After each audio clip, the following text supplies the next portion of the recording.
तो जैसे कि मैंने पहले आपको अभी जस्ट बताया कि on the basic economy of activities के बारे में, कि वो तीन स्वरूप उसका तीन होता है। और ये जो है आपका on the basic of work, work के आधार पर यानी कार्य के आधार पर इसमें कुछ शर्त होता है, शर्त के आधार पर शर्त रखता है।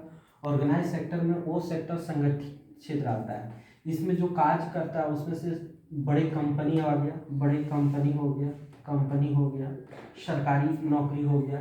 इसमें क्या होता है, नौकरी का टाइम फिक्स रहता है, वेतन फिक्स रहता है, छुट्टियां निर्धारित किया जाता है, छुट्टियां फिक्स रहता है।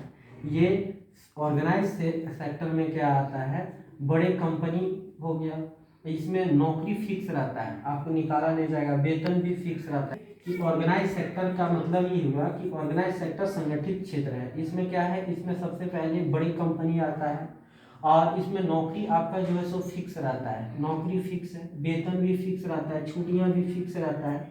ये इसे क्या कहा जाता है, ऑर्गेनाइज सेक्टर कहा जाता है। और ठीक इसमें दूसरा जो अनऑर्गेनाइज सेक्टर है, इसको असंगठित क्षेत्र कहा जाता है। इसमें क्या है, इसमें ना आपका वेतन फिक्स रहता है, ना इसमें नौकरी फिक्स है, ना छुट्टियां फिक्स है। यानी कि यह अनऑर्गेनाइज सेक्टर, इसमें जैसे दुकान आ गया, दुकान जो होता है, छोटे छोटे दुकान आ गया, या तो कहीं कोई कपड़ा का दुकान में काम करता है वो आ गया। तो इसमें क्या होता है कि इसमें ना कोई नौकरी फिक्स, टाइम टेबल फिक्स रहता है उसका, ना वेतन फिक्स रहता है, छुट्टियां फिक्स रहता है, जब चाहे तब छुट्टी ले सकता है, जब चाहे तब नौकरी छोड़ सकता है। तो ये आ गया अनऑर्गेनाइज सेक्टर, ये हो गया अनऑर्गेनाइज सेक्टर।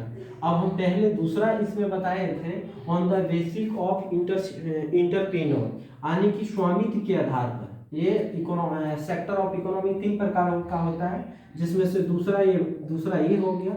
अब दूसरा का तीसरा मैं बताता हूँ, थोड़ा एक मिनट आप ध्यान दीजिएगा। तीसरा क्या है, ऑन द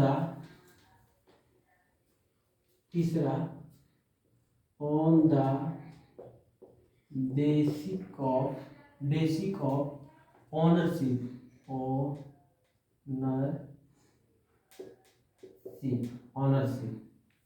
इसका मतलब है स्वामित्व के आधार पर, स्वामित्व के आधार पर। ये स्वामित्व के आधार पर बात करें तो देखो, पहला आ गया प्राइवेट सेक्टर। पहला क्या आ गया, private sector. Public sector, public sector. दूसरा आ गया प्राइवेट सेक्टर।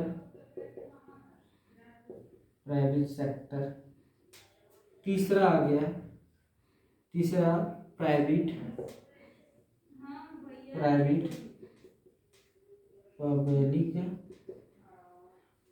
पब्लिक। इसमें ये क्या हो गया, पब्लिक सेक्टर में क्या हो गया, पब्लिक जिसको हम लोग सार्वजनिक कहते हैं, सार्वजनिक क्षेत्र।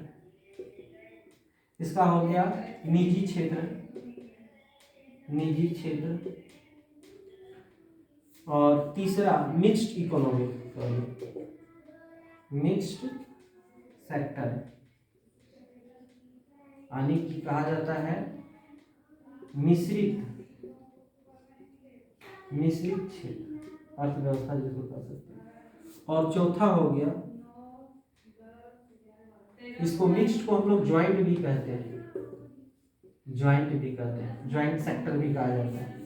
और एक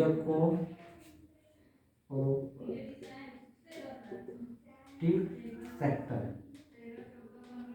जिसको कहते हैं सहकारिता क्षेत्र। अब इसमें समझने का बात ये है, तो इसमें क्या होता है, ये चाहे basic on the basic of ownership में, यानी कि स्वामित्व के आधार पर।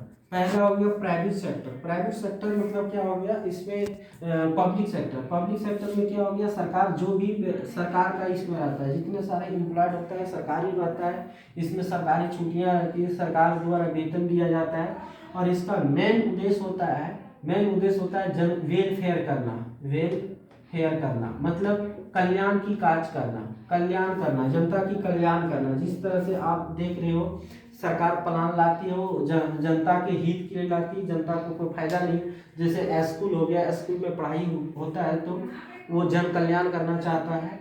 तो ये हो गया सरकार का मेन लक्ष्य होता है लोगों का जन कल्याण करना, लोगों की सुविधा को बढ़ाना, लोगों के हित के लिए काम करना। ये इसका कोई निजी प्रॉफिट नहीं है। दूसरा हो गया प्राइवेट सेक्टर। इसका मेन उद्देश्य होता है कि किसी प्राइवेट सेक्टर में क्या है, प्राइवेट सेक्टर में बात करें तो प्राइवेट सेक्टर में क्या होता है, इसमें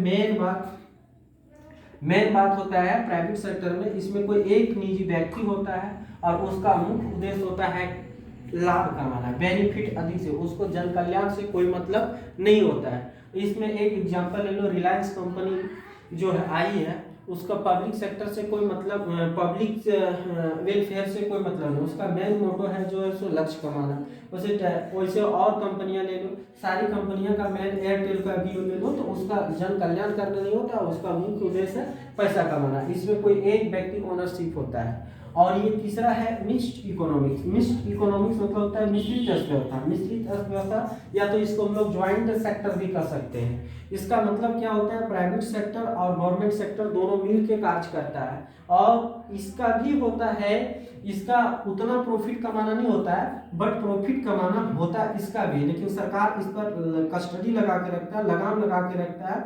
उन्हें एक निश्चित तौर पर ही बेनिफिट दिया जाता है, आवश्यकता से ज़्यादा बेनिफिट नहीं दिया जाता है। और चौथा हो गया कोऑपरेटिव सेक्टर। इसमें क्या है, सहकारिता समिति। सहकारिता समिति क्या है, इसमें बहुत सारा लोगों के द्वारा मिलकर एक कंपनी चलाया जाता है, जिसे सहकारिता समिति कहते हैं, तो क्षेत्र कहते हैं। अब इसमें से आपको बता दिए कि आपका जो है इसमें अब पब्लिक सेक्टर में क्या होता है ये चीज़ डिफाइन करेंगे, फिर प्राइवेट सेक्टर में क्या होता है इसको डिफाइन करना है, क्लियर करना है।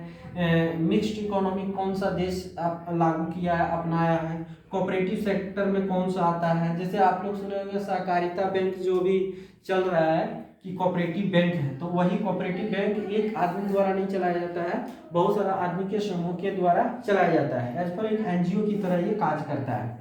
तो आपको हम बता दें कि on the basic of the ownership में अब इसका सबका अलग अलग डिफिनेशन है और इसके आधार पर इसको बांटा गया है और फिर इसकी चर्चा अलग से किया गया है। अब इसको अलग अलग तरीका से डिफिनेशन हिंदी या इंग्लिश में आपको दिया जाएगा और आप इसको समझ सकते हैं। अगर आपको पीडीएफ का जरूरत हो, पीडीएफ अगर आपको जरूरत है तो नीचे दिया रहेगा लिंक, उस पर आप क्लिक करें या तो फिर मेरा नंबर पर कॉल कर सकते हैं और आपको हम ये पीडीएफ प्रोवाइड कर सकते हैं। ये नंबर का आपको, आप कभी भी इस पर कॉल कर सकते हैं, आपको पीडीएफ मिल जाएगा। तो फिर मिलते हैं आपको नेक्स्ट क्लास में, और जैसा होगा आप हमको कॉल कर सकते हैं। नंबर सही से लिख देता हूँ, क्लियर, इंक शॉर्ट हो गया 75, तो आप कभी भी कॉल कर सकते हैं। चलिए फिर मिलते हैं नेक्स्ट क्लास में। Thank you.